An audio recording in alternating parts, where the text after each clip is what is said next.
Paris, 25 janvier 1932. Cher ami, j'ai reçu ta lettre du 22 janvier. Il est vrai qu'il y a 20 ans, nous étions ensevelis sous la neige et que le train est arrivé avec beaucoup de retard.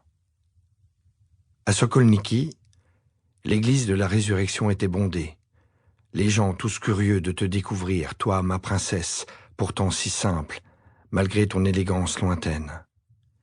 Comme moi, ils étaient sous l'emprise de tes yeux, qu'une touche si légère de bleu faisait hésiter entre neige et ciel à l'aube d'un matin d'hiver, loin, très loin, sur un lac glacé du Grand Nord.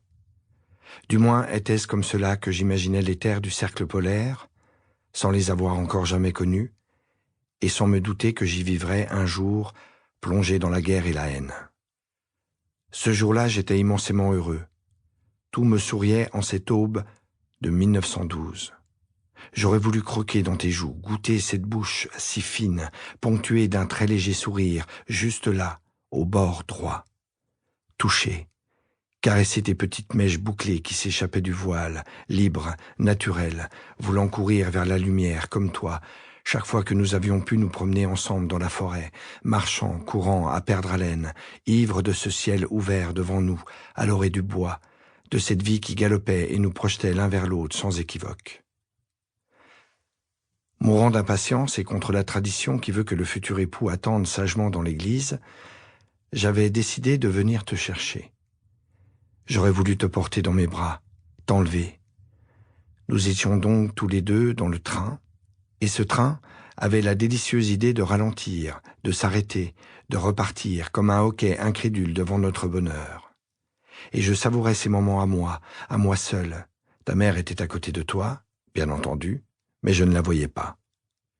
Dans la lumière qui vacillait avec les mouvements du wagon, je dévorais ton visage, ces reflets qui jouaient sur ta peau, la grâce de ton cou lorsque, éclatant de rire, tu rejetais un peu la tête en arrière, l'œil malicieux m'ensorcelant et me livrant, cœur et âme liés, à toi.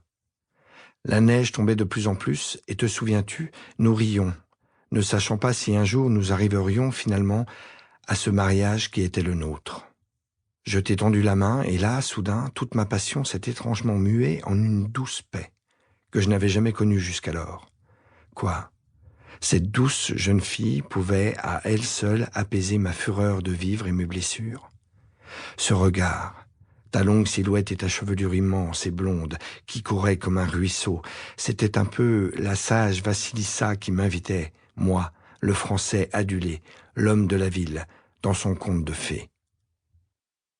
Tu étais tout ce que les autres n'étaient pas. Je t'ai aimé dès le premier jour où je t'ai vu.